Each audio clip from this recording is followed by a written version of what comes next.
हम लोग क्या कर रहे थे कल, हमने कहाँ तक किया था? So we were doing gender. Okay, हमने जेंडर लिखा था नाउन्स में, राइट?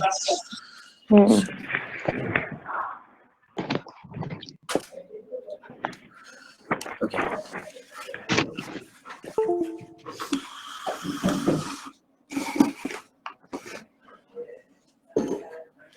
चलिए तो आज आगे बढ़ते हैं।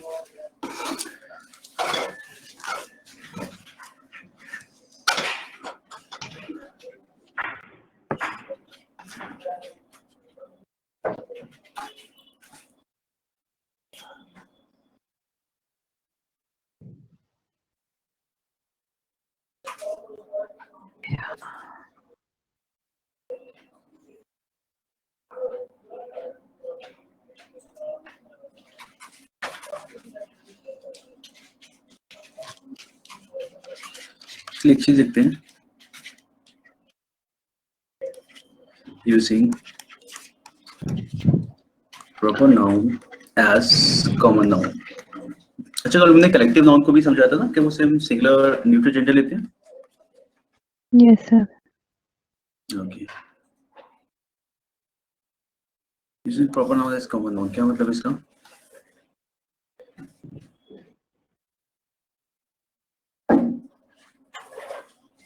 एक बहुत ही कॉमन से एग्जांपल लिखता हूं मैं। Kalidas is known as the Shakespeare of India. Okay, now this is a very common example। और एक चीज जो हमें थोड़ा बहुत पता होगी कि हम प्रॉपर नाउन के आगे जनरली डेफिनेट आर्टिकल यूज नहीं करते, यानी किसी के नाम के आगे हम लोग द नहीं लगाते। पता है इसी सबको? यस सर, पता है। हाँ, yes, sir, किसी नाम के आगे हम द नहीं लगाते। लेकिन यहाँ पे देखो जरा, अच्छा इसमें देखो कितने प्रॉपर नाउन है? Kalidas, Shakespeare and India. लेकिन शेक्सपियर के साथ हमने क्या लगाया? द लगाया है, ठीक है।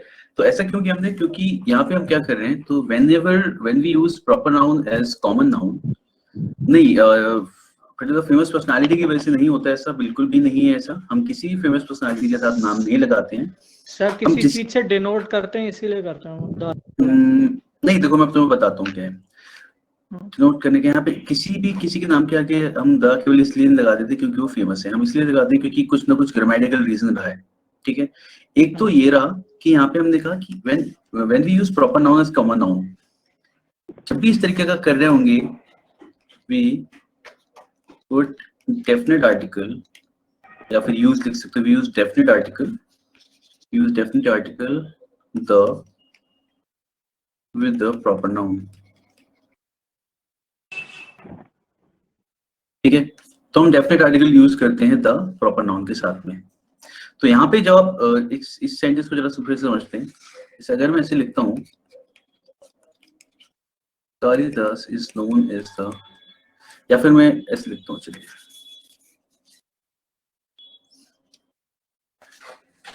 कोई भी इंसान है जिसका नाम है X is known as the Shakespeare of India, ठीक है। जब मैं इस तरीके से लिख रहा हूं तो आप इस पर्सन को नहीं जानते हो, लेकिन आपको क्या लग रहा है ये इंसान क्या करता होगा? डिटेक्टिव होगा। शेक्सपियर एक डिटेक्टिव। अरे वो शर्लॉक था सर, डिटेक्टिव था तो डिटेक्टिव होगा। मुझे लग रहा है तुम शेरलॉक और शेक्सपियर में कंफ्यूज हो गए। हाँ sorry sir, Shakespeare sir sir writer, sir book writer था। यस, ठीक है। तो वो शेरलॉक था, डिटेक्टिव था। तो X is known as the Shakespeare of India. तो यहाँ से हमें पता चल रहा है कि हम इसके लिए बोलना चाह रहे हैं कि ये क्या रहा होगा? राइटर रहा होगा, बिल्कुल सही, ठीक है। क्योंकि अब यहाँ पे क्या आ रहा है, यहाँ पे देखो हम एक नाम को तो यूज कर रहे हैं, लेकिन इस नाम की मदद से हम एक एक्चुअल में कैटेगरी शो करना चाह रहे हैं, ठीक है। हम किसी के नाम से, क्योंकि अब चलो ठीक है फेमस है जो भी कुछ है, लेकिन इस नाम की वजह से हम कैटेगरी दिखाना चाह रहे हैं, फेमस या बड़े राइटर की, एक बहुत अच्छे राइटर की कैटेगरी। तो हम ये कहना चाह रहे हैं कि जिस कैटेगरी में शेक्सपियर आता है उसी कैटेगरी में ये पर्सन भी लाइक करता है। तो हमने जो ऊपर वाला सेंटेंस बोला है कि Kalidas is known as the Shakespeare of India, तो अगर कोई पर्सन जैसे कोई फॉरेनर है, उसे नहीं पता, वो मान लो शेक्सपियर को जानता है लेकिन कालिदास को नहीं जानता, उसे हम समझाएंगे तो क्या बोलेंगे ये समझ लो कालिदास इंडिया के शेक्सपियर थे, तो वो समझ जाएगा हम क्या कहना चाह रहे हैं कि जितने महान राइटर हम शेक्सपियर को मानते हैं उतना ही महान कालिदास थे। ठीक है, तो इस तरीके से जब भी आप यूज करते हो तो यहाँ पे आप क्या कर रहे हो, एक प्रॉपर नाउन को कॉमन नाउन की तरह यूज कर रहे हो। इसका मतलब है आप एक बहुत अच्छे राइटर की कैटेगरी शो कर रहे हो और इस एग्जाम्पल की हेल्प से आप ये शो करना चाह रहे हो कि ये भी इसी कैटेगरी में लाई करते हैं। तो जब भी आप इस तरीके का रहोगे कि इसे यहाँ का ये कहा जा सकता है, उसे वहां का वो कहा जा सकता है, उसके साथ में हम लोग हमेशा दा लगाते हैं। ठीक है, जैसे Arjun is the Sachin Tendulkar of the future.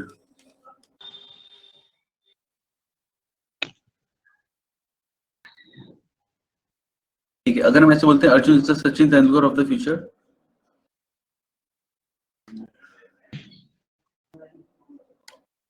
मैं थोड़ा और बेहतर तरीके से लिख सकता हूँ, Arjun is the Sachin Tendulkar of the future.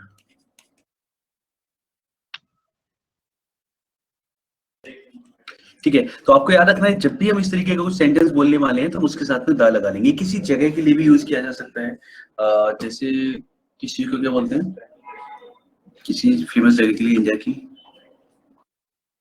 Taj Mahal sir. क्या बोलते हैं, ताजमहल सर। अगर अच्छा नहीं मैं एक्चुअल में, अच्छा एक चीज समझो, मैं यहाँ पे द का यूज बिल्कुल भी नहीं बता रहा, मैं बस प्रॉपर नाउन का यूज बता रहा हूँ कि प्रॉपर नाउन को कॉमन नाउन की तरह कभी यूज करते हैं। ठीक है, हम जस्ट मैं क्योंकि हम लोग नाउन्स पढ़ रहे थे ना कल, नाउन स्टार्ट किया था हम लोगों ने, हाँ, तो मैं आपको बस इतना बता रहा हूँ कि प्रॉपर नाउन को कॉमन नाउन की तरह कब यूज करते हैं। और जब भी यूज करते हैं, जब भी एक नाम को हम यूज करना चाहेंगे कैटेगरी शो करने के लिए, देखिए Arjun is the Sachin Tendulkar of the future, इससे क्या पता चल रहा है कि अर्जुन क्या करेगा बड़ा होके, या फिर क्या बनेगा, क्रिकेटर बनेगा। क्रिकेटर बनेगा। और हम कहना चाह रहे हैं कि उसी लेवल का क्रिकेटर बनेगा जिस लेवल का सचिन तेंदुलकर। सर इस सेंटेंस को दूसरी तरीके से भी तो लिख सकते थे कि Arjun is the next Sachin Tendulkar, ऐसे भी तो कर सकते थे। Arjun is the next Sachin Tendulkar, तब भी आप सचिन तेंदुलकर से ही उसको कैटेगरी में ही उसको लेके आ रहे हैं, तब भी वो अर्जुन क्रिकेटर ही बनेगा ना। लेकिन वहां पे जो हम द लगा रहे हैं ना, वो द लग रहा है नेक्स्ट की वजह से। ठीक है, अच्छा, यहाँ पे, हाँ यहाँ पे मैंने बताया है कि किसी के नाम के आगे द कब लगाएंगे। ओके ओके ओके, ठीक है, और ऐसा होता है कि कई बार हम लोग जो एरर्स देख रहे होते हैं, कोई क्वेश्चन कर रहे होते हैं, उसमें हमें एरर निकालना होता है, तो कई बार हमारा ध्यान इस चीज की तरफ भी जाता है, यार किसी के नाम के आगे दा नहीं लगाते, तो हम यहाँ पे बस इतना देख रहे हैं कि किसी के नाम के आगे हम दा कब लगा सकते हैं, ओके, सो दैट हम इसे एरर माफ ना कर दें, है ना। ओके, या तो इस तरीके से हम लोग प्रॉपर नाउन को कॉमन नाउन के यूज करेंगे। और दा के यूजेस तो बहुत सारे होते हैं, वो हम आगे पढ़ेंगे, लेकिन अभी हमने केवल एक ही पार्ट पे ध्यान दिया कि प्रॉपर नाउन को जो हम कॉमन नाउन की तरह यूज कर रहे होंगे तो उसके साथ दा लगा लेंगे। आगे समझ में? ठीक है, तो अभी कुछ भी अगर जैसे अगर किसी की भी एग्जांपल देते हो, यहाँ का ये हमारी कॉलोनी का सचिन है, ये हमारी कॉलोनी का सचिन है, तो आप समझ जाओगे हाँ सामने वाला क्या है, क्रिकेट खेलता है। या फिर ये हमारी कॉलोनी का कालिदास है या फिर शेक्सपियर है, तो यानी कि वो पोएम लिखता है, ऐसा कुछ काम करता है। तो ये मतलब है, तो जब भी आप इस तरीके का करने वाले हो तो आप प्रॉपर नाउन के साथ दा लगाओ। ठीक है, चलिए एक और चीज पढ़ते हैं इसमें साथ में। ये समझ में आ गया ना सबको? Yes sir. Okay, yes sir. चलिए अब एक और एग्जांपल देखते हैं हम लोग। इसमें मैं बात करना चाहता हूँ थोड़ी सी, देखिए अब इसमें अलग से बहुत ज्यादा क्वेश्चन नहीं बनते, लेकिन तब भी हमें ये चीजों को समझने में कई बार हेल्प कर सकता है। And this is personification. छोटा सा पार्ट है लेकिन हम इसे पढ़ लेंगे अभी, बिकॉज नाउन में तो आता ही है। और अगर हमें एग्जाम्पल्स मिलते हैं वो कहीं से भी मिल सकते हैं, हमें अगर ऐसे मिलता है, सॉरी आर्ट पैसेज कहीं से भी आ सकता है, तो वो कंफ्यूजन दोनों को जमाएगा। पर्सोनिफिकेशन कैसे बोलते हैं? तो कोई थिंग को जब कोई ह्यूमन क्वालिटी दी जाती है। यस, जब हम उसे ह्यूमन कंसीडर करते हैं, बिल्कुल नॉन लिविंग किसी नाउन चीज को आप किसी ह्यूमन क्वालिटी से डिनोट करते हैं। हाँ, किसी नॉन लिविंग नाउन को अगर हम लिविंग मान लेते हैं, है ना, करेक्ट। चलिए तो जैसे कि मैं एग्जांपल लिखता हूँ, ocean roared with all its might and swallowed the ship। ठीक है, अब इस सेंटेंस में क्या करेंगे, कभी कभी इस जगह पे क्या लिख देते हैं, हिज, और देखिए हिज किसके लिए कहा जा रहा है यहाँ पे, क्वेश्चन के लिए। ओशन के लिए, ठीक है। और सेंटेंस को पढ़ते हैं, the ocean rode with all its might, यानी with all his might and solved the ship. तो यहाँ पे हमारा हिज का क्या मतलब है, सॉरी माइट का क्या मतलब होगा, व्हाट इज माइट, पूरी ताकत से, पूरी ताकत यस से, यस, माइट स्ट्रेंथ दिखाता है, बिल्कुल सही, हाँ स्ट्रेंथ। ठीक है, सही है, ताकत से पूरी। तो द ओशन रोड, अब देखिए रोड हमने जो यूज किया, ये अगेन दहाड़ना, ठीक है, ये एक क्वालिटी है जो नॉन लिविंग नाउन तो बिल्कुल नहीं करेगा। देन अगेन सॉल्व करना, ठीक है। तो एक्चुअल में क्या हुआ होगा, बहुत तेज लहरों की आवाज हुई होगी और जहाज डूब गया होगा, लेकिन हमने इसे लिखा किस तरीके से कि जैसे ओशन एक लिविंग क्रीचर है जो कि रोल कर सकता है और जो किसी चीज को निकल भी सकता है, तो इसका, हाँ राइट। तो यहाँ पे हमने क्या किया, इसे लिविंग माना, तो ऐसे केसेस में हम इसके साथ में एक ह्यूमन जेंडर भी दे सकते हैं। तो अगर ऐसा किसी साइंटिस्ट में मिलता है तो जरूरी नहीं है वो गलत हो। तो ये केवल इसलिए बता रहा हूँ कि हम कहाँ पे एरर ना लगाएं। तो कहीं भी किसी सेंटेंस में अगर पर्सोनिफिकेशन दिया गया है तो इसी का ध्यान रखेंगे आगे, ठीक है। चलो एग्जांपल्स और समझते हैं, जैसे the sun sheds his beam on the rich and the poor alike. The sun sheds his beam on the rich and the poor alike.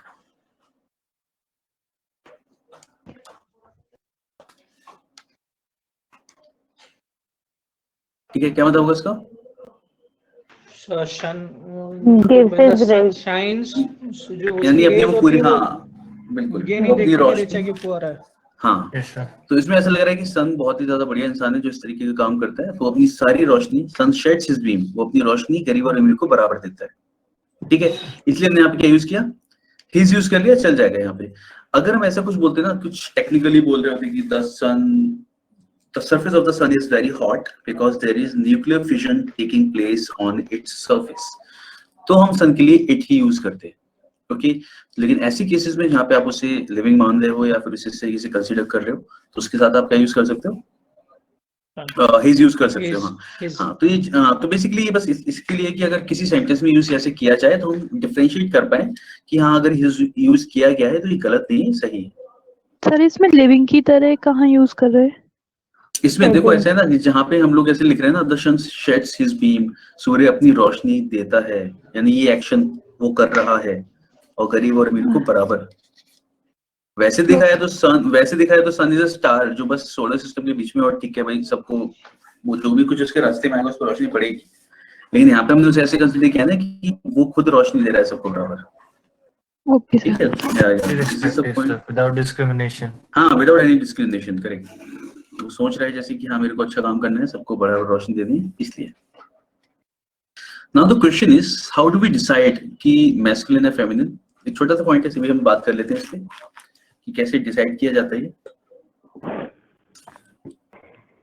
देखिए मैस्कुलिन जेंडर वहां यूज करते हैं, masculine gender is used with the things that denote strength, violence और करेज, ठीक है। तो जो चीजें आपकी ये इनमें से कुछ भी शो करती हैं उसके साथ हम यूज करते हैं मैस्कुलिन, और फेमिनिन यूज किया जाता है उस जगह पे जहाँ पे जो चीजें दिखाएं ब्यूटी,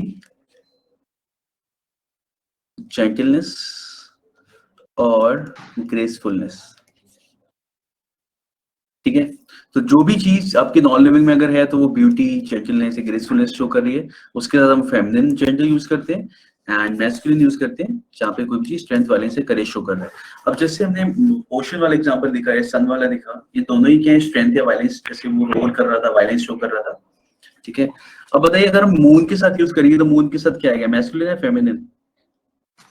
फेमिनिन। Feminine. यस, ठीक है। The moon has hidden her face behind the clouds.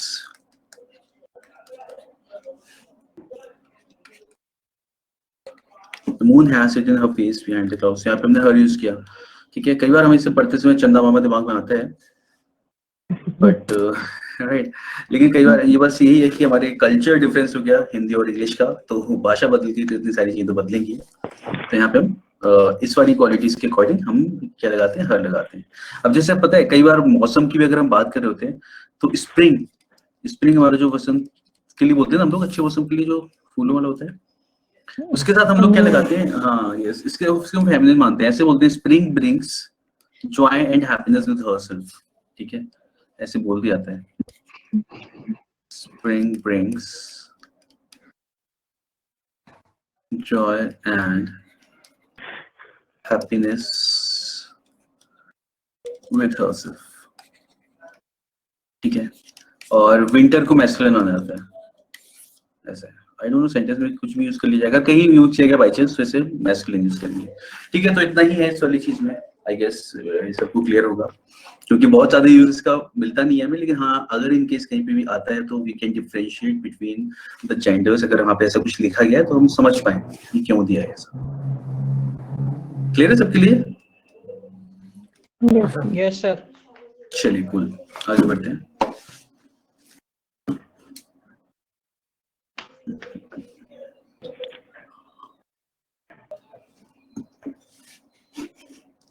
चलिए नेक्स्ट देखते हैं हम लोग, possessive case in noun.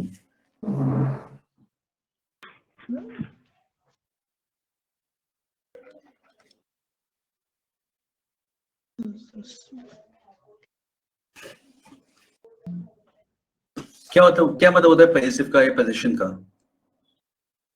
So you own something, possession, या फिर आपके पास वो चीज हो, possession। बिल्कुल सही।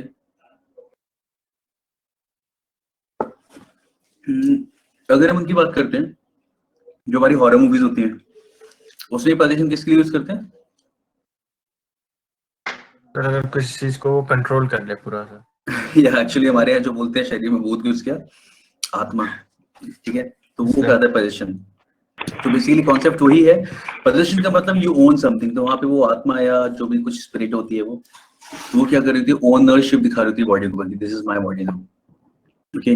To own something, to have something, it is called positive case, ठीक है। प्रोनाउंस में हम लोग माय की हेल्प से बोलते हैं, this is my something, this is my house, ठीक है। नाउन में हम लोग क्या करते हैं, नाउन में वी यूज एपोस्ट्रोफी एस, ठीक है। तो जॉन्स हाउस का मतलब होगा जॉन का घर, है ना, एपोस्ट्रोफी एस लगाते हैं। जैसे कॉमन नाउन ले लिया हमने, बॉयज हाउस, इसका मतलब होता है लड़के का घर। अगर हम बॉय को प्लूरल कर दें, बॉयज, तो कैसे दिखाते हैं हम लोग, we just put apostrophe house. Clear है ये? देखिए होता क्या है, yes. जब हम लोग किसी प्लूरल की बात कर रहे हैं, प्लूरल के बाद में ऑलरेडी एस आ रहा है, ठीक है, तो हम एक और एस नहीं लगाते, ठीक है, ये गलत हो जाता है। सही क्या होगा, बॉयज, बस हम एपोस्ट्रोफी लगा देंगे, इससे समझ में आ जाएगा ये आपने सिंगुलर के लिए किया है और ये वाला आपने प्लूरल के लिए किया है, ठीक है। या प्रोनाउंसिएशन सेम होता है, प्रोनाउंसिएशन से हमें पता नहीं लगता है, हमें बस पता लगेगा जब हम उसे इस तरीके से लिख देंगे तब, यानी देख के पता लगेगा, प्रोनाउंसिएशन से पता नहीं लगेगा। और ये केवल एस की वजह से हो रहा है। देखिए एस के बाद अगर एपोस्ट्रोफी एस लगाओगे तो फिर हमें बॉयज ऐसा कुछ बोलना पड़ेगा, तो मेरे ख्याल से to avoid that buzzing sound हमें वो नहीं लगाते एक और एस उसके बाद में। और ये देखिए क्या होता है, ये प्लूरल की वजह से नहीं है, क्योंकि अगर मैन होगा तो मैन के साथ हम एपोस्ट्रोफी एस लगाएंगे, लेकिन यहाँ पे अगर किसी का नाम है जिस क्लास में एस आ रहा है, कोई नाम बताओ इस क्लास में एस आ रहा हो, जैसे जेम्स, ठीक है, तो जेम्स के साथ आप केवल एपोस्ट्रोफी लगाओगे, जेम्स हाउस। क्लियर है चीज? ओके, इंडियन नाम कौन सा है जिसमें एस आ रहा हो? Jignesh, we can say that, ठीक है। तो एस अगर लास्ट में एस से एंड कर रहे हैं, then we will put just apostrophe. Clear है वाला पॉइंट सबके लिए? यस, तो ये बस बेसिक था, अभी यहाँ से शुरू करें हम लोग, ठीक है। तो एपोस्ट्रोफी लगाते हैं, और अगर एस से एंड कर रहा हो तो हम नहीं लगाते, बस इतना। चलिए आगे लिखते हैं इसमें, आगे सेंटेंस लिखता हूं मैं।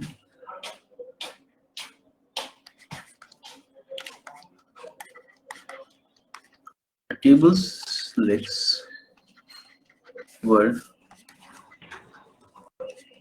broken by my angry brother. The table's legs were broken by my angry brother. क्या मतलब हुआ इसका?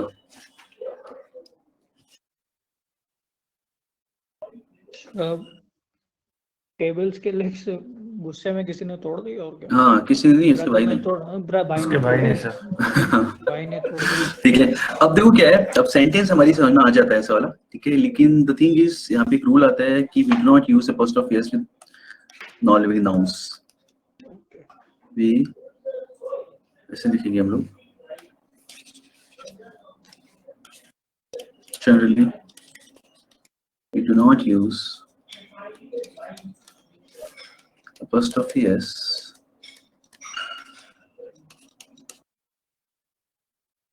with non-living nouns। ठीक है, तो इसकी जगह हम इस सेंटेंस को करेक्ट करके क्या लिखेंगे? The legs of a table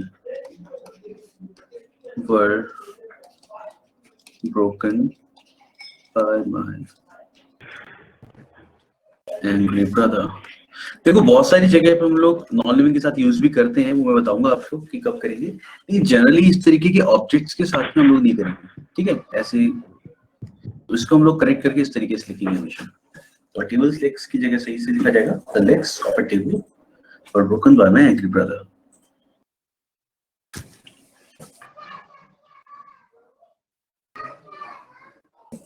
ठीक है, तो हमें कुछ बोलना है रूफ टॉप, इसकी जगह हम लोग इसे बोलेंगे टॉप ऑफ द रूफ।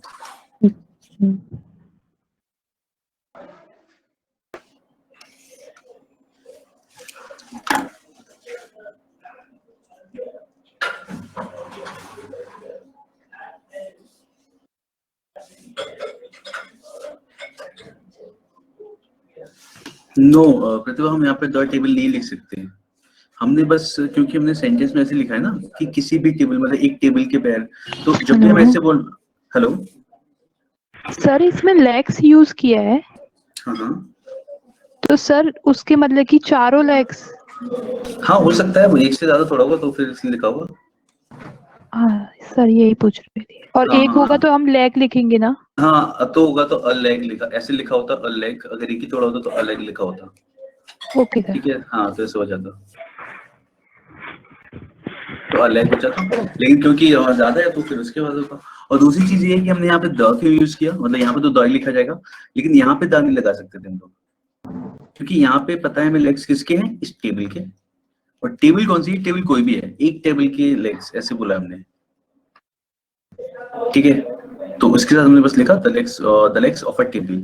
तो यहाँ पे द टेबल हम इसलिए लिख सकते थे क्योंकि स्टार्टिंग में हमने ऐसे लिखा कि एक टेबल के लेग, तो ये जो इफेक्ट आता है ना ऑफ एनी टेबल या किसी भी एक टेबल के लेग्स ऐसे करें तो वो ए से ही आता है।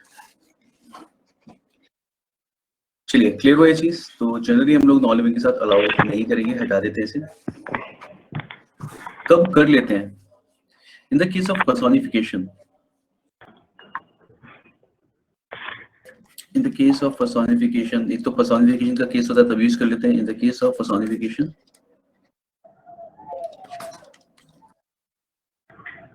apostrophe s can be used। जैसे जैसे हम लोग कई बार बोलते हैं natures law,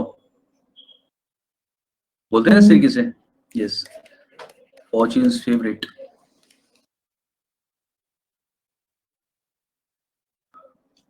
okay this is we, ठीक है, नेचर्स लॉ, फॉर्च्यून्स फेवरेट्स, या कहीं मैंने एग्जांपल पढ़ा था कहीं पे, दैट्स आईसी हैंड्स, ठीक है। तो जहां भी चीजों को हम पर्सोनिफाई करना चाह रहे होते हैं तो वहां पे apostrophe यूज कर सकते हैं, ठीक है। बाकी कुछ और एग्जांपल्स में हम लोग ऐसे समझ सकते हैं कि हम ऐसा भी बोलते हैं अर्थ सरफेस, अर्थ ग्रेविटी, ठीक है, अर्थ क्रीचर्स ऐसे यूज किया सकता है, सन्स रेज बोलते थे कई बार। तो बेसिकली ये हमारी क्या हो गई, नेचुरल एंटिटीज जो हेवनली बॉडीज उनके साथ हम लगा सकते हैं, इस तरीके का है। तो बाकी जहाँ जहाँ यूज करते होंगे भी हम एग्जाम्पल्स में आगे देखते हुए चलेंगे, लेकिन हाँ जो मेन कॉन्सेप्ट है कि हम लोग जनरली जो ऑब्जेक्ट्स होते हैं उनके साथ नहीं लगाते हैं, टेबल चेयर बिल्डिंग्स और ये सब कुछ। ओके, बाकी जहाँ भी यूज करेंगे हम देख लेंगे भी आगे। और ये क्लियर हो गया सबको? Yes okay, sir. चलिए आगे बढ़ते हैं। नेक्स्ट आता है इसमें ज्वाइंट पोजीशन। ज्वाइंट पोजीशन का क्या मतलब है, अगर कोई एक चीज दो लोगों को बिलोंग करती हो, जैसे दो दोस्त हैं राम एंड जॉन, ठीक है, इन्होंने पार्टनरशिप में एक बेकरी खोली, राम एंड जॉन्स बेकरी। तो कम्युनल हार्मनी का प्रतीक राम और जॉन की बेकरी। तो अगर ऑफ कोर्स यहाँ पे अगर उन्होंने क्या है पार्टनरशिप में कोई चीज खोली है, तो उसके साथ क्या करेंगे हम लोग, लास्ट वाले के साथ में अपॉस्ट्रोफी एस लगाते हैं, ठीक है। अगर दोनों ने अलग अलग खोली होगी तो हम क्या करेंगे, राम्स एंड जॉन्स बेकरीज। बहुत सिंपल सा कॉन्सेप्ट है, बस ये कि हमें सेंटेंस में भी ध्यान रहेगा सर, ठीक है। तो ऐसा होगा, Ram and Johns bakeries is the best bakery in the city. आगे आपको जो भी कुछ बोलना हो, इन the city, in the town, whatever.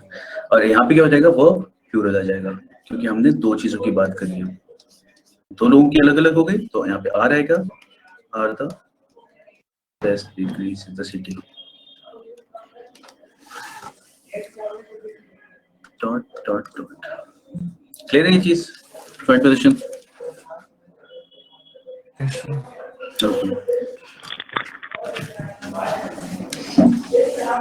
इसमें देखो पता है क्वेश्चन अगर पूछा जाता है इसमें तो कैसे पूछते हैं, क्योंकि क्वेश्चन तो किसी चीज पे आ सकते हैं, मैं तैयार रहना होता है।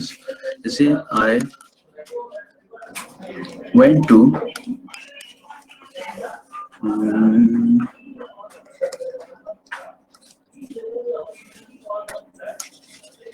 कोई भी सेंटेंस बना दो, I went to check and, ऐसे लिखोगे checks and roses house in the afternoon,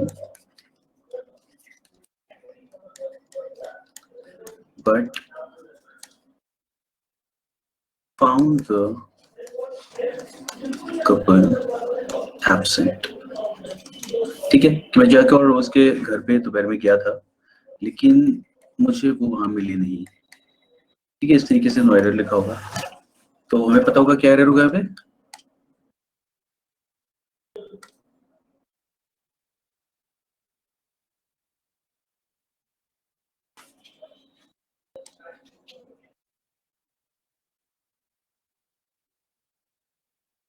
sentence समझ में आ रहा है?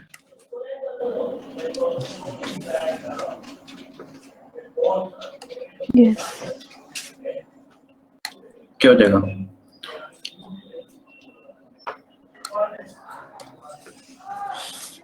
सर जैक्स का सर एपोस्ट्रोफी से हट जाएगा सर। यस यस यस, बिल्कुल सही, प्रतिभा ने भी सही बताया। चेक्स एंड रोजेस, यहाँ पे हम देखो एपोस्ट्रोफी हमने यहाँ पे भी लगाया है और यहाँ पे भी लगाया है, लेकिन आगे में पता चल रहा है कि क्या था, कपल। ठीक है, वो कपल है, तो और हाउस भी लिखा है हमने, तो कपल है तो साथ में रहते होंगे एक घर में, पता चल रहा है वाली चीज को। ठीक है, तो यस हाँ, तो अब वैसे है ना कि जितने फैक्ट्स दिए गए हैं उन्हीं को फॉलो करने वाले हैं। आपको समझ ज्यादा नहीं पता भी कौन कहाँ रह रहा है, लेकिन हाँ कपल बोला गया है तो हम उस लॉजिक को फॉलो करेंगे, तो बस इसे लिख देंगे, यानी यहाँ से इसे हटा देंगे, इक्वल चेक एंड रोजेस हो जाएगा। ठीक है, चेक एंड रोजेस हाउस। बस ये छोटी छोटी चीजें होती हैं जहाँ पे हमें ध्यान देना होता है, तो इस तरीके से मिल सकता है इस पे। क्लियर है ज्वाइंट पोजीशन? Yes sir. चलिए आगे बढ़ते हैं।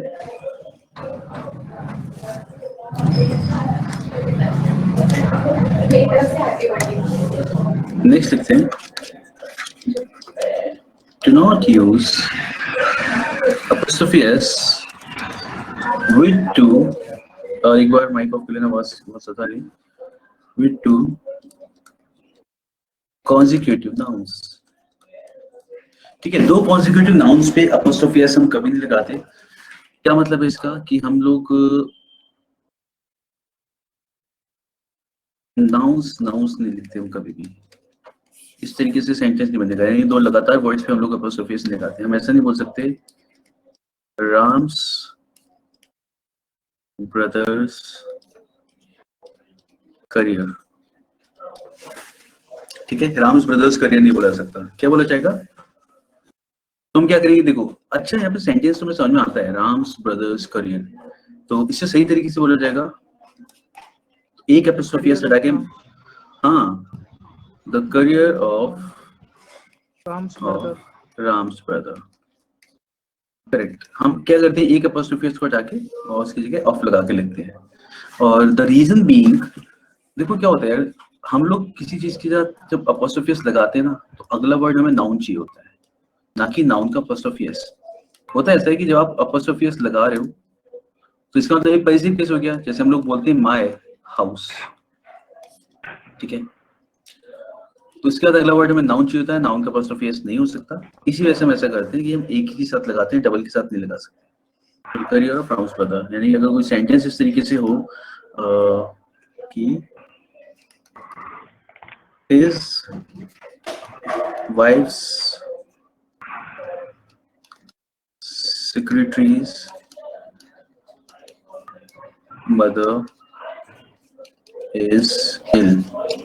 ठीक है, वैसे सेंटेंस से बिल्कुल क्या हो जाएगा,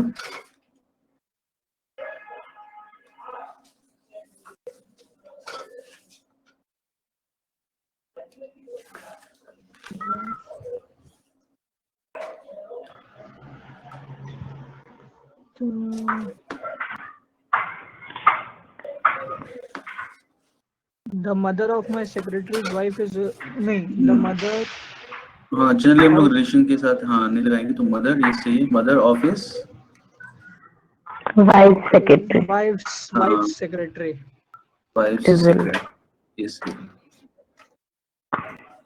ठीक है, तो हमें इस तरीके का ध्यान देना होगा कि जिस बारे में बात चली, जो बीमार है हम उसी को बीमार बताएं, किसी और को ना बताएं। ठीक है, तो mother of his wife secretary is ill. ठीक है, तो बस इस पे क्वेश्चन कई बार ऐसा आता है, और क्योंकि सुनने में सही लगता है, यानी कि एक्चुअली मेरा दिमाग लॉजिक दे देता है कि हाँ चल इसका मतलब ये हो सकता है राम्स ब्रदर्स करियर, राम के भाई का करियर। तो लेकिन हाँ बस ध्यान रखना है कि 2 कॉन्सेक्यूटिव पे नहीं लगेगा एपिस्ट्रोफी एस। क्लियर है? आगे बढ़ा जाए।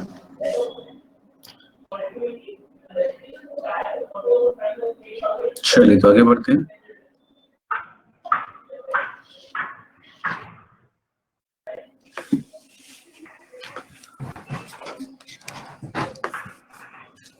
एक बहुत ही सिंपल सा नेक्स्ट पॉइंट इसमें जो लिखवाना चाहूंगा, if a noun consists of more than one word, if a noun consists of more than one word,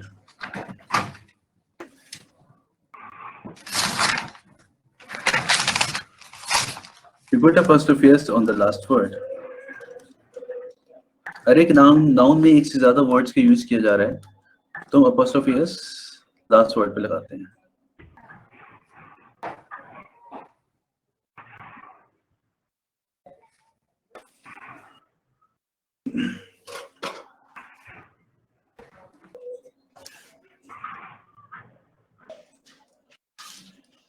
क्या मतलब होगा इसका?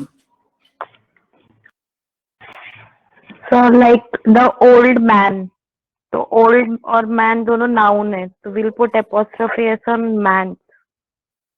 The old man's house is on the hill, ऐसा कुछ सही है। चलो ऐसे बोल सकते हैं हम लोग, प्रेसिडेंट ऑफ अमेरिकाज विजिट, है ना। तो प्रेसिडेंट ऑफ अमेरिका एक नाउन हो गया, तो हम एपोस्ट्रोफी कहाँ लगाएंगे, इस जगह पे, क्योंकि ये पूरा एक नाउन को डिनोट कर रहा है, तो हम अमेरिका के साथ लगाएंगे apostrophe S, president of America. ठीक है, यस, अगर किसी का नाम सरनेम के साथ होगा हाँ तो भी हम इस तरीके का करेंगे। और बेसिकली कोई एक चीज पूरे एक नाउन को अटेंड करोगे, जैसे अगर मैं लिखता हूँ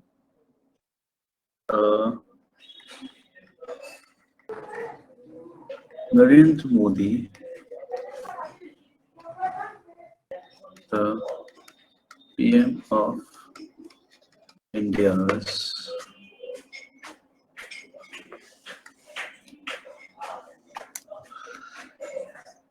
speech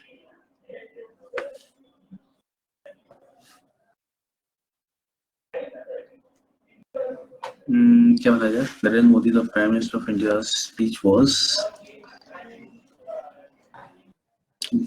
बोरिंग तो नहीं लगता। सर इंस्पिरेशनल चलो इंस्पिरेशनल लिखते हैं, इंस्पिरेशनल। चलो बढ़िया।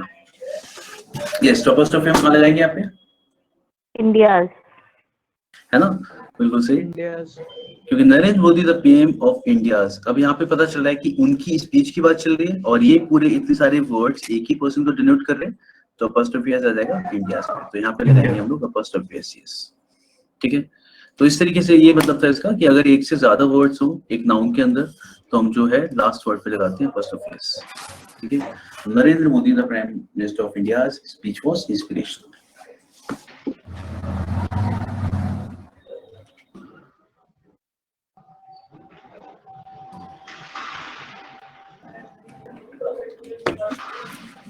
चलिए आगे बढ़ा जाए।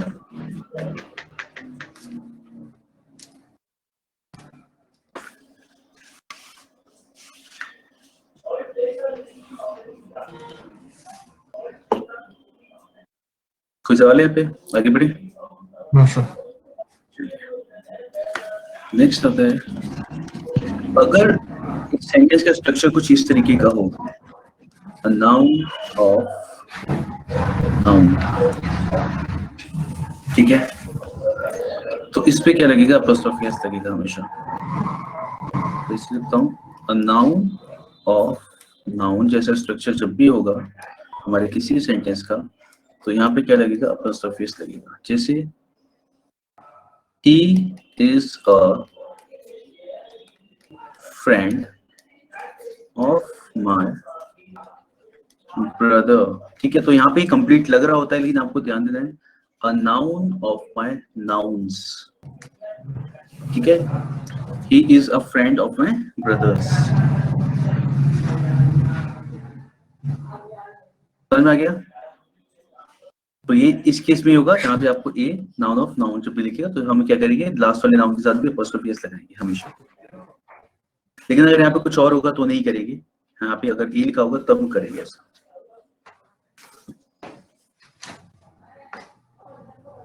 क्लियर है सबके लिए? अच्छा,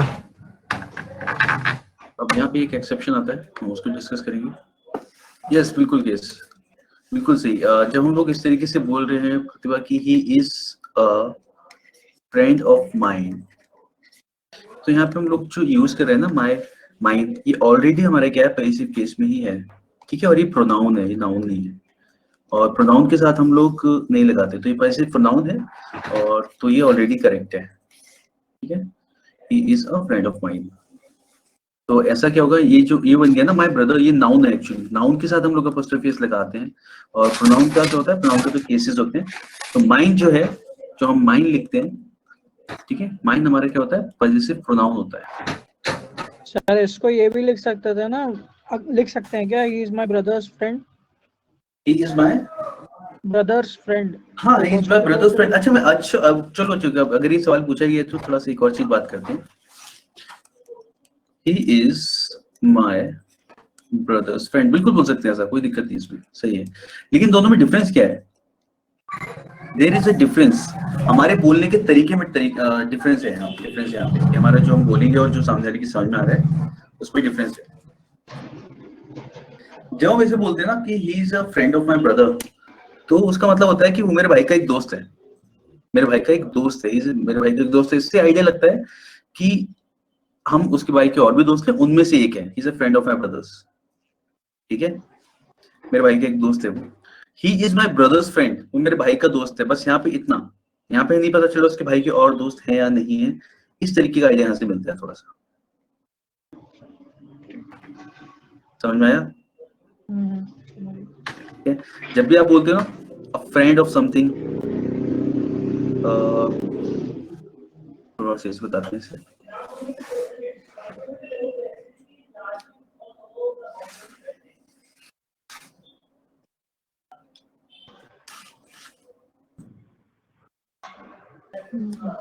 जब भी आप यहाँ पे इस तरीके से बोल देते हो अ फ्रेंड ऑफ माई ब्रदर्स, तो ये हमेशा से शो करेगा कि मेरे भाई का एक दोस्त है, ठीक है, वो मेरे भाई का एक दोस्त है। तो उसमें थोड़ा सा आइडिया बिल्ड होता है इसके और भी फ्रेंड उनमें से एक है ये। लेकिन यहाँ पे बस हम बात कर रहे होते हैं कि उसके भाई की और इसके दोस्त की, वो मेरे भाई का दोस्त है, दैट्स इट। तो बस इतना सा डिफरेंस आता है यहाँ पे पॉइंट को कन्वे करने में, इसलिए हम लोग ऐसे ही बोल सकते हैं और बोल ऐसे भी सकते हैं, दोनों ही तरीके से हैं, ठीक है। लेकिन हाँ, जब आपका सेंटेंस का स्ट्रक्चर ऊपर वाले तरीके का होगा, नाउन ऑफ नाउन्स वाला होगा, तो हम बस अपोस्ट्रोफी एस लगाएंगे। क्लियर है, सब क्लियर? अब यहाँ पे आता है एक इसमें एक्सेप्शन, अगर हम लोग ऐसे बोलते हैं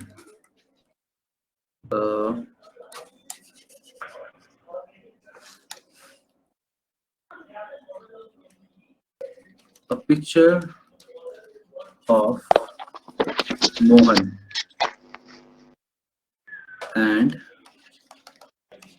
a picture of Mohans, ये दोनों ही करेक्ट हैं, इन दोनों में डिफरेंस पता करना है उसमें क्या है। A picture of मोहन भी सही है, a picture of Mohans भी ठीक है, ठीक है।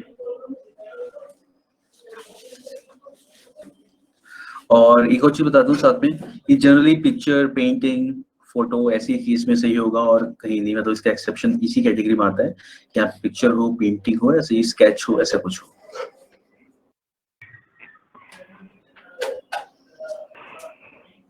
थोड़ा बहुत जो भी समझ में आ रहा हो आसपास का बताऊं। सर यस, सर हम ऊपर वाले केस में ऐसे भी बोलते हैं कि ही is one of my brother's friend, तो अब उस सेंस में हम फ्रेंड को सिंगल मान रहे हैं, but one of brothers friends होना चाहिए। Okay, very nice. आपने क्या क्वेश्चन पूछा, इसको हम तो फिर अभी नीचे रखते हैं, साइड में रखते हैं। आपने क्वेश्चन बोला, वो सेंटेंस फिर से बोलो, बताओ मेरे को। ही is one of my brother's friend और फ्रेंड्स। ऑफ माय ब्रदर्स, ऐसे फ्रेंड। Yes sir. सर इस केस में वैसे तो फ्रेंड ही साउंड सही कर रहा है, बट जब हम वन ऑफ यूज कर रहे हैं तो उसमें one of out of plural होना चाहिए। वेरी नाइस, ये अच्छा क्वेश्चन पूछा आपने। और यहाँ पे हम लोग एस, एक चीज प्लूरल चाहिए ना, एक चीज यहाँ पे। Yes sir. यस, तो हम इसे भी प्लूरल नहीं कर सकते, और इसको प्लूरल करेंगे तो हम उसके साथ एपोस्ट्रोफी एस नहीं लगा सकते। तो ये जो स्ट्रक्चर होता है ये गलत होता है, इस सेंटेंस को हम लोग ऐसे बनाते ही नहीं। इसमें क्या करते हैं, इस सेंटेंस को हम हमेशा ऑफ लगा के बनाते हैं, ठीक है, एपोस्ट्रोफी एस के साथ नहीं, ऑफ लगा के। कैसे बनाएंगे बताइए?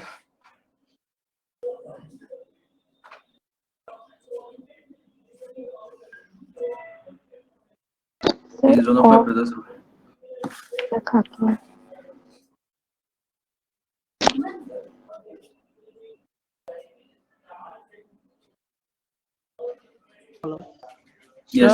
अगर आप सिर्फ ऑफ लगाने की बात कर रहे हैं तो he is friend of my brother, सही तो ये होगा।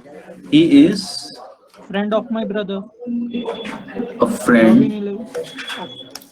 of my brother। लेकिन ये कन्वे जो आइडिया हम करना चाहते थे वन ऑफ की हेल्प से, वो यहाँ पे नहीं हो रहा, ठीक है। He is one of my brother's friend।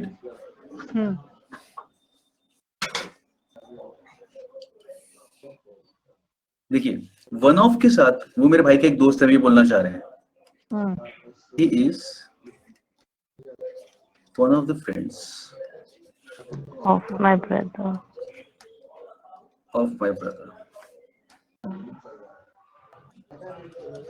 ठीक है, इसे इस तरीके से ही लिखना पड़ेगा, बिकॉज यहाँ पे देखो आपको समझ में आ रहा होगा, हमारा ये वाला पार्ट भी पूरा हो गया कि वो मेरे भाई का एक दोस्त है। He is one of the friends of my brother। तो यहाँ पे जब भी हम इस तरीके से बोलते हैं ना वन ऑफ द समथिंग, तो यहाँ पे हमारा मतलब होता है उन बहुत सारे दोस्तों में से कोई एक है वो, ओके।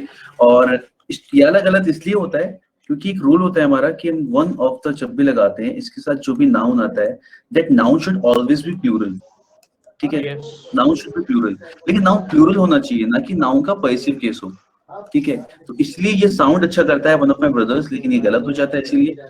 और कई बार क्या होता है ना, एग्जाम में अगर ये क्वेश्चन आता है तो क्या करते हैं, यहाँ पे इससे प्लूरल कर देते हैं। जब इससे प्लूरल कर देते हैं तो ऐसा लग रहा होता है भाई दोनों कंडीशन फुलफिल हो रही है, वन ऑफ के साथ प्लूरल भी आ रहा है कुछ और ऐसा भी हो रहा है, but it doesn't work like that, क्योंकि हम एक ही बार में एक ही काम कर सकते हैं, apostrophe s नहीं लगा सकते उसके साथ में। तो ये तरीका सही होगा, जब भी ऐसा कोई सेंटेंस मिले, याद रखना, जब भी वन ऑफ करके मिले, वन ऑफ के साथ में वन ऑफ माय ब्रदर्स, तो apostrophe s के साथ में, ओ सॉरी, आगे वाले नाउन के साथ में apostrophe s, फिर आगे नाउन नहीं आएगा। he is one of my brother's friend, ये गलत होता है, सही तरीका होगा he is one of the friends of my brother। In short ये ऊपर वाला सेंटेंस कंप्लीटली इनकरेक्ट है। हाँ हाँ, ये पूरी तरीके से गलत है, बिल्कुल सही। Okay sir. चलिए अब इस वाले सेंटेंस की बात करते हैं।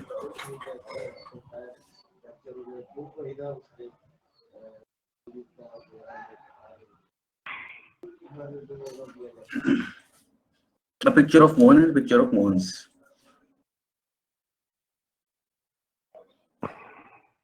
तुम्हारे नॉलेज में क्या है? हमको कई मालूम है कि पूरे सर्टिफिकेट एक साल का होता है। देखो क्या होता है, अब पिक्चर ऑफ, दोनों में से एक का मतलब तो क्लियर हो रहा होगा ना। अब पिक्चर ऑफ मोहन का मतलब क्या है? सर उसको पिक्चर चाहिए है, वहाँ पर पिक्चर है, पिक्चर है, वो मोहन का पिक्चर है। हाँ, उसमें कौन बना हुआ है? मोहन, मोहन। ठीक है, दिस इज मोहन, ओके। और यहाँ पे क्या है, मोहन, एक पिक्चर वो है, मोहन की पेंटिंग है या जो पिक्चर? किसकी है? मोहन तो की है, मोहन वो की। मोहन को बिलोंग करती है, ठीक है। तो यहाँ पे पिक्चर ऑफ मोहन का मतलब है मोहन की एक तस्वीर, यानी कि ये रही पिक्चर जो मोहन की है, ठीक है, this is a picture of Mohan. और यहाँ पे क्या है, यहाँ पे एक पिक्चर है जो बिलोंग करती है, ठीक है। तो ये इसीलिए मैंने कहा था पिक्चर, पेंटिंग, फोटो, इसी सेंस में यूज किया जा सकता है। और तो यहाँ पे हमें ध्यान रखना होगा कि हाँ, अगर ऐसा कुछ है तो दोनों का ही मतलब निकलता है और दोनों ही सही हो सकते हैं। तो डिपेंड करता है सेंटेंस में क्या बोलना चाह रहे हैं उस पर। क्लियर है वाला point?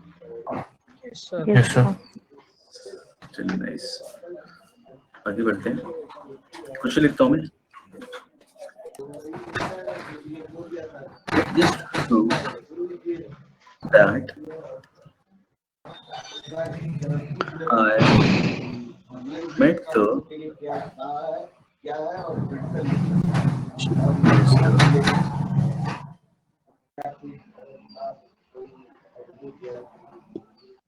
at one of my friends' houses। कर माइक ऑफ कर लेना, आवाज तेज आ रही है।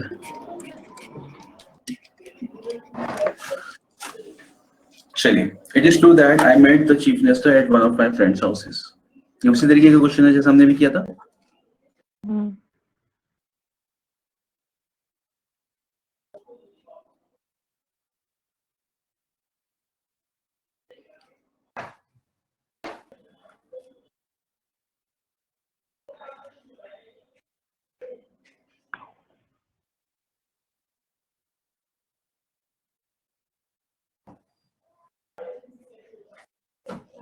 क्या वजह है इसमें?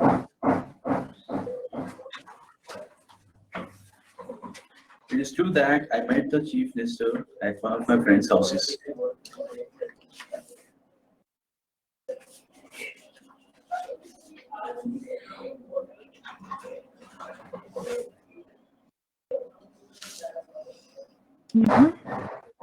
क्या करेंगे इसमें? देखिए, सिंपल सा वही है, वन ऑफ के साथ मैंने आपको बताया था, जब भी हम लोग ओनरशिप दिखाना चाहेंगे आप नहीं दिखाएंगे हम लोग, क्योंकि हमें क्या बोलेंगे, इट इज ट्रू दैट आपको बस इतना ही याद रखना है। देखिए, बस ज्यादा हम कॉम्प्लेक्स नहीं बनाएंगे इसे, आपको बस इतना ही ध्यान रखना है कि जब भी वन ऑफ लिखा जाएगा, ठीक है, जब भी वन ऑफ का हम यूज करने वाले हैं तो इसके साथ हम क्या करेंगे, वन ऑफ के साथ में कभी भी अपॉस्ट्रोफी एस इस तरीके से नहीं आएगा, क्योंकि वन ऑफ के साथ में हमें नाउन प्लूरल चाहिए होता है। तो वन ऑफ के साथ अगर आपको पॉजिटिव केस दिखाना है वन ऑफ के साथ में, तो हमेशा पॉजिटिव केस हम लोग apostrophe s के साथ नहीं दिखाएंगे, ऑफ के साथ दिखाएंगे, ठीक है। तो हो जाएगा यहाँ पे, इसके साथ हम लिख देंगे at the house of one of my friends. इसे एक बार पढ़ के देखो, तब बताओ मेरे को कुछ भी डाउट हो तो।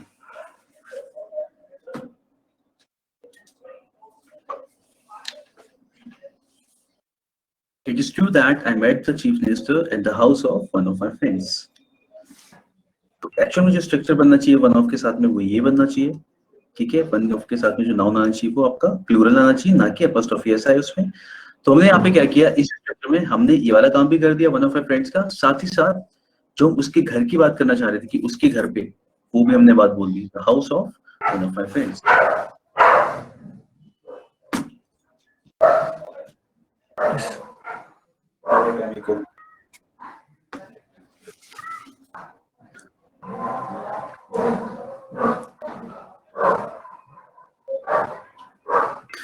अच्छा, ये जो आपने बोला एट माई फ्रेंड्स हाउस, ये सही हो सकता था, लेकिन हमें इस वाले पॉइंट को भी कन्वे करना है, वन ऑफ माई फ्रेंड्स, मेरे एक दोस्त के घर पे। तो मेरे एक दोस्त, अगर मैं केवल इतना बोल रहा हूँ ना मेरे दोस्त के घर पे, तो ठीक हो जाता। लेकिन अगर मैं बोलना है कि मेरे एक दोस्त के घर पे मिले थे उससे, तब हम इस तरीके से लगाएंगे। कोई डाउट है किसी को, कैसा भी सवाल हो तो बताओ मेरे को। सर कभी भी वन ऑफ द यूज करेंगे तो नाउन प्लूरल ही आएगा। यस, ओके क्या आपको जैसे कुछ बोलूंगा, this is one of my favourite shirts, ठीक है। अगर आप बस इतना बोलते हो, this is one of my favourite shirts, ठीक है। He is one of the boys, कुछ भी ऐसा बोलना होगा, ठीक है। तो जब भी आप वन ऑफ द यूज करते हो, वन ऑफ माई यूज कर रहे हो, उसके साथ में ये नाउन आपका हमेशा प्लूरल ही आएगा। यस, शर्ट नहीं आएगा। शर्ट नहीं आएगा, बिल्कुल नहीं। ये वन ऑफ यूज कर, देखो आपको जब भी ऐसा सेंटेंस बोलते हैं ये बस जो शर्ट्स है, ठीक है। This is one of my favourite shirts, तो यानी कि आपका जो शर्ट्स है जैसे आपकी फेवरेट है। He is one of my favourite players, ऐसा बोलते हैं। तो one of plus noun, that noun should always be plural. चौथे से लिख सकते हैं सर, ठीक है। वन ऑफ जब भी ऐसे लिखने वाले हैं, इसके साथ आप माई भी लगा सकते हो, कुछ भी लगा सकते हो, मतलब पैसे भी आ सकता है, बता भी आ सकता है। इसके साथ जो नाउन आएगा, नाउन आपका हमेशा प्लूरल होगा, yes, ठीक है। और प्लूरल होगा यानी कि एपोस्ट्रोफी एस कभी नहीं होगा, एपोस्ट्रोफी एस नहीं होगा, केवल प्लूरल। क्लियर है सब, clear? Yes. So can we get some practice questions for all the concepts taught? Yes, I will give you the practice questions for this. तो जिसमें है, maybe I'll make them send you later, ठीक है, आपके पास आ जाएंगे। And I'll prepare the questions and questions will be sent to you maybe by tomorrow. Okay, sir. Thank you so much. So let's keep it till here today. या एक question और करते हैं, अगर ऐसा कुछ हो, a friend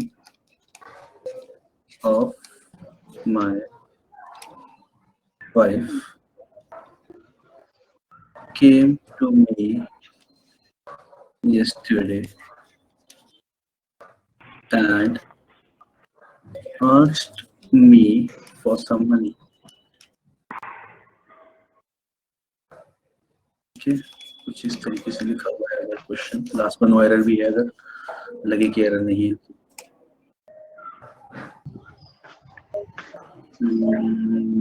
कौन सा कलर लें, ये लेते हैं, चलो। यस, क्या होगा?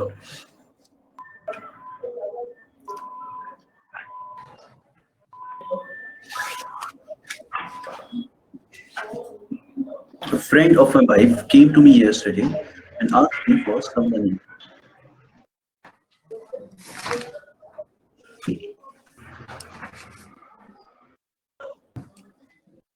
देखो ध्यान से, a friend of my wife,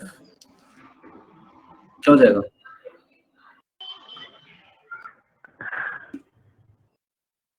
My wife's friend. No no, अभी हमने पढ़ा था। सर apostrophe ऐसा है क्या? यस, हमने लिखा था ना a noun of noun, तो हम इसमें क्या लगाएंगे? Friend of my wife. Friend of my wife.